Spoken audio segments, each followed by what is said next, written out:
Graça e paz seja multiplicada. Meus amados irmãos e minhas amadas irmãs, mais uma oportunidade que Deus nos concede, mais uma palavra ao nosso coração. Nesta oportunidade, é notado em Zacarias capítulo 8, versículo 8. E a palavra do Senhor nos diz assim: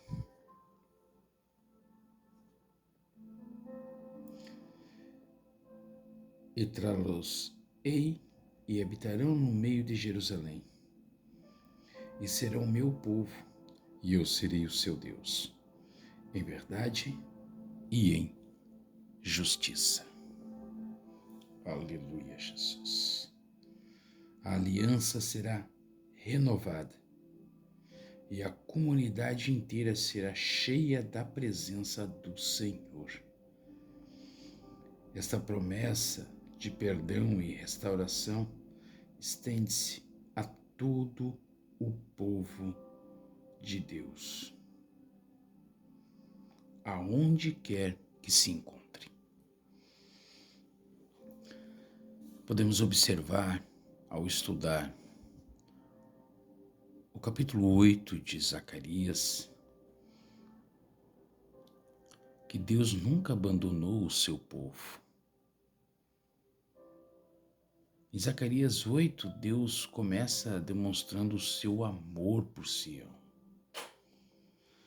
Veja que no 1 ele diz: a palavra do Senhor dos Exércitos veio a mim dizendo: assim diz o Senhor dos Exércitos, tenho grande amor por Sião. É um amor tão grande que me leva à indignação contra os seus inimigos. Veja que Deus ama o seu povo. Embora tantas coisas difíceis tenham acontecido ao seu povo, o Senhor mostra que não os abandonou ou deixou de amá-los. Meus amados, as dificuldades da vida não devem ser sinônimo do abandono de Deus. Jamais. Nós nunca devemos deixar que as dificuldades, as adversidades que nos acontecem nessa vida venham nos frustrar ou venham falar ao nosso coração que Deus nos abandonou, ou que Deus não tem mais interesse em nós, porque isso não é verdade. Tem um versículo que é o versículo do amor, todo mundo conhece, é muito raro quem não conhece, João 3,16, que Deus amou o mundo de tal maneira. E quando a Bíblia fala amou o mundo, não amou o planeta Terra, mas sim a sua criação. Amou nós, os seres humanos, as suas criaturas, porque foi por nós que Ele deu o seu Filho.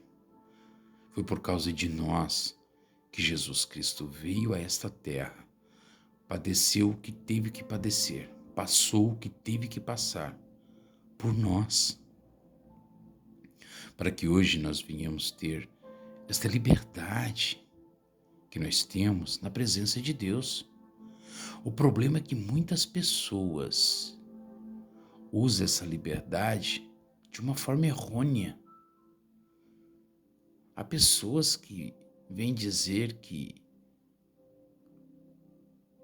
não precisa ir buscar a Deus a todo momento. Veja que as pessoas usam a própria palavra de Deus contra elas mesmas. Porque tem pessoas que dizem, a Bíblia nos fala que nós somos a igreja de Cristo. Nós, hoje, Deus habita em nós. Então, Deus habitando em nós, nós somos a igreja de Cristo. Aí eu pergunto para essas pessoas, que dizem que nós somos a igreja de Cristo e nós não precisamos estar dentro de um templo. Não precisamos buscar a Deus lá no templo. Como é que você vai se fortalecer sozinho? Como é que você vai conseguir se doutrinar sozinho? Sendo que a própria palavra de Deus nos diz que quando Jesus enviou os 70, ele enviou de 2 em 2, ele não enviou sozinho. Ele enviou de 2 em 2. Então, a união, ela tem que permanecer. E o templo justamente é para isso, para que os irmãos vivam em união. Salmo 133, ó quão bom e quão suave é que os irmãos vivam em união. E muitos erram nesta palavra em dizer que não precisam ir buscar no templo, não precisam de uma igreja, porque a igreja somos nós. Sim, somos a igreja de Cristo. E daí eu te pergunto, se um templo ao qual você acha que não se precisa ir, não é lícito se tocar uma música mundana, não é lícito estar com palavras vãs, não é lícito fazer coisas que não agradam a Deus, você sendo a igreja de Cristo, ao qual traz a marca de Cristo, você que é a igreja de Cristo, ao qual tem que espelhar-se em Cristo e tem que resplandecer a luz, faz esses tipos de coisas. Você, lá no teu íntimo, que não tem mais o interesse de seguir um templo, uma igreja, porque o homem fez algo e você estava olhando para o homem, você não estava olhando para Cristo. Porque se você estiver olhando para Cristo, você permanece. Como eu sempre tenho dito, a maioria das coisas que eu vou falar aqui é coisas que eu passei. Então isso eu posso falar com convicção. Quando nós estamos olhando para Cristo, quando nós estamos olhando no alvo, no foco, que é Cristo, e algum irmão faz algo, seja até mesmo a direção da igreja, faz algo que não seja concernente aos teus olhos, você acha que não é certo. Você estando em Cristo, o Espírito Santo de Deus que habita em você te dará graça para você conseguir passar, para você conseguir dar a volta por cima e continuar e mostrar que você é um servo de Deus, que você consegue passar por cima das adversidades e você consegue transmitir às pessoas o caráter de Cristo. Agora você que passa por uma situação dessa e infelizmente acaba se desviando dos caminhos do Senhor, ou dizendo que não precisa de templo, dizendo que você é a igreja de Cristo, então você orando em casa já está de bom tamanho. Veja o tempo que você ia para um templo e como você está hoje. Se Cristo voltar agora, à margem da Bíblia, à margem da palavra de Deus, você subiria? A salvação depende somente a Cristo julgar.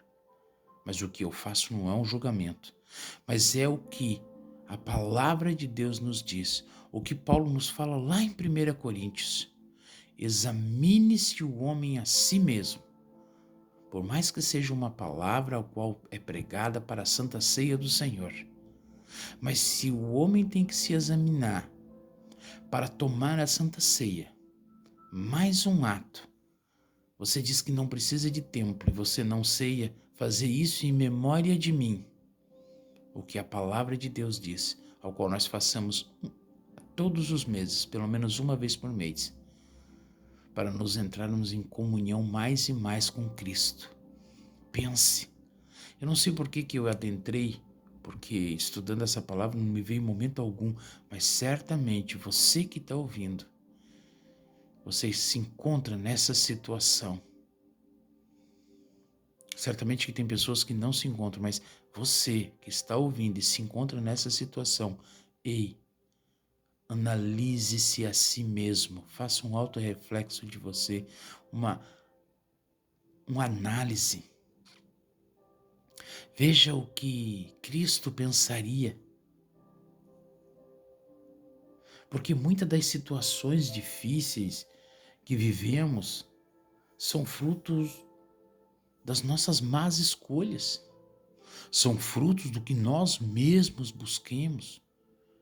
Muitas das vezes a gente gosta de puxar a brasinha para debaixo dos nossos próprios pés. E isso é falta de vigilância. Tem coisas, adversidades que passam, acontecem na vida da gente. É Deus querendo te levar num próximo nível. Toda mudança, toda metamorfose, ela tem os seus prós e seus contras. Para que a gente venha a ser aprovado na presença do Senhor, não pense que é tarefa fácil. Jesus, sendo Deus encarnado na terra, como bem vemos, porque ele era o Verbo. A palavra diz que Jesus era o Verbo. E em 1 João, iniciando o capítulo de João, diz: e o Verbo se fez carne. No princípio era o Verbo, e o Verbo era Deus, e o Verbo estava com Deus. Então, se Jesus, que veio na terra, logo após de ser batizado por João Batista, para cumprir o que realmente é lícito e necessário se fazer, porque o batismo nas águas não salva ninguém, mas todo salvo busca o batismo. Essa é a bem realidade. Porque se salvasse alguém, o ladrão da cruz não teria sido salvo. Esse a gente tem certeza absoluta que foi salvo na Bíblia. Absoluta certeza, sem tirar e nem pôr. Porque o próprio Jesus disse: ainda hoje estarás comigo no paraíso. Mas, porque ele não se baseou, porque ele não teve tempo. É aquela pessoa que já ouviu falar de Jesus, mas ainda não aceitou, e na hora da morte, Jesus dá a chance para ela se arrepender, aceitar Ele como único e suficiente Senhor e Salvador da sua vida e ali ser salvo. Mas daí muita gente pensa que pode viver ao léu, pode viver na orgia, pode viver do jeito que quer, dizendo que a hora que eu estiver lá no final da vida eu decido.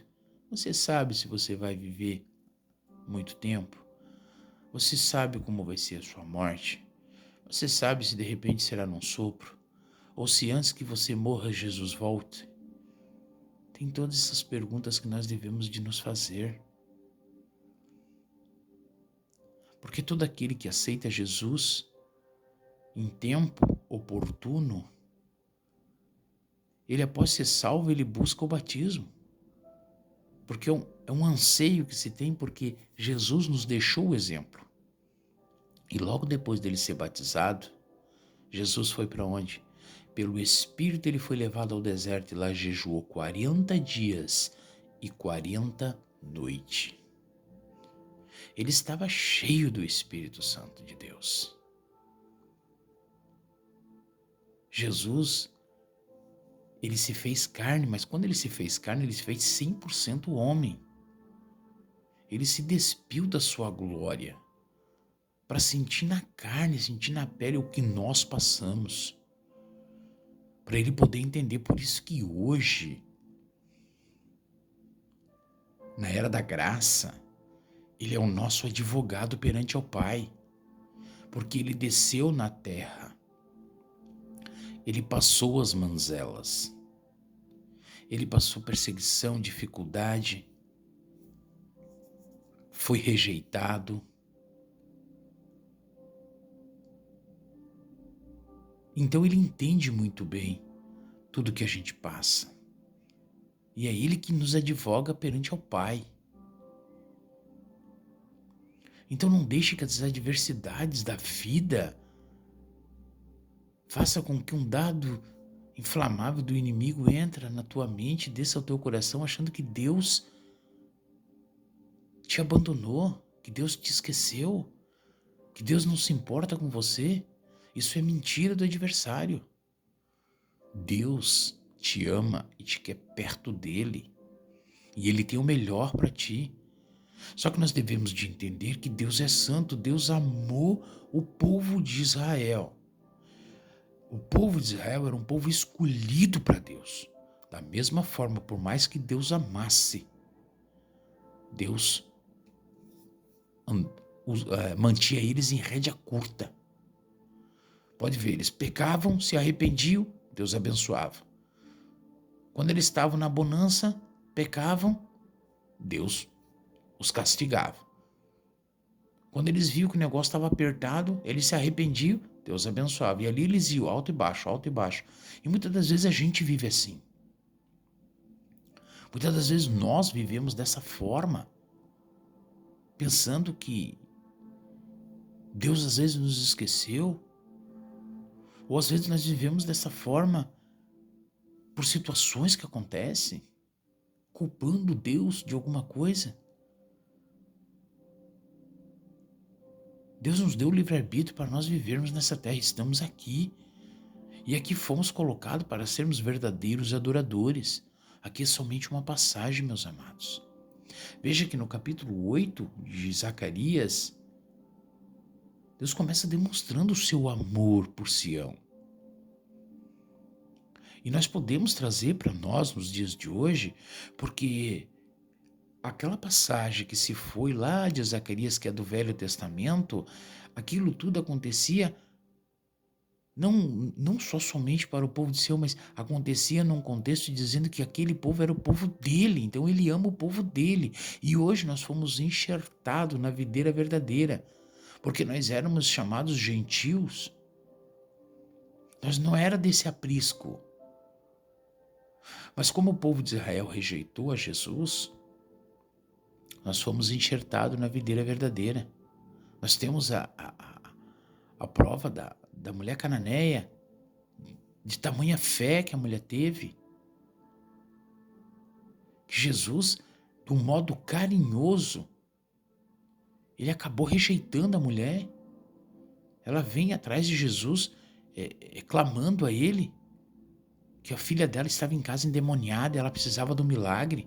Jesus olha para ela e diz, não é lícito eu tirar o pão da boca das crianças e lançar os cachorrinhos.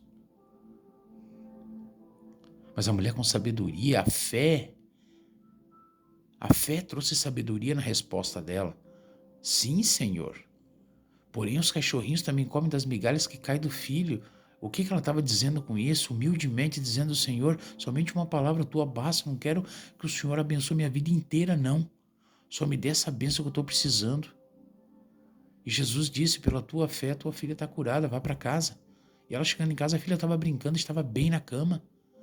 Aquele demônio já teria saído. Foi a fé que ela teve. Como a fé do centurião, que disse que não era digno que Jesus entrasse na casa dele, mas uma única só palavra, o servo dele seria salvo.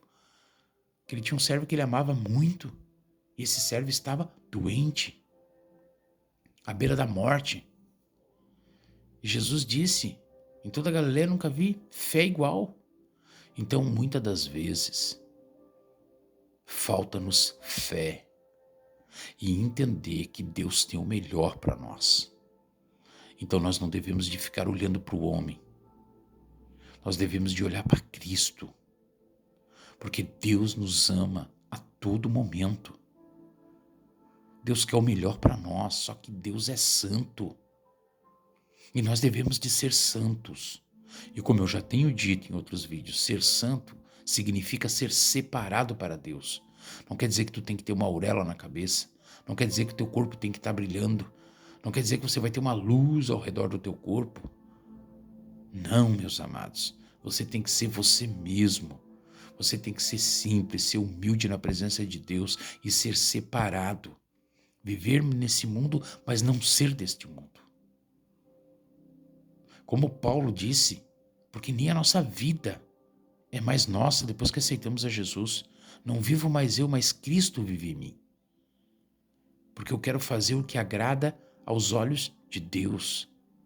E para mim fazer isso, eu preciso ser santo. Eu preciso ser separado.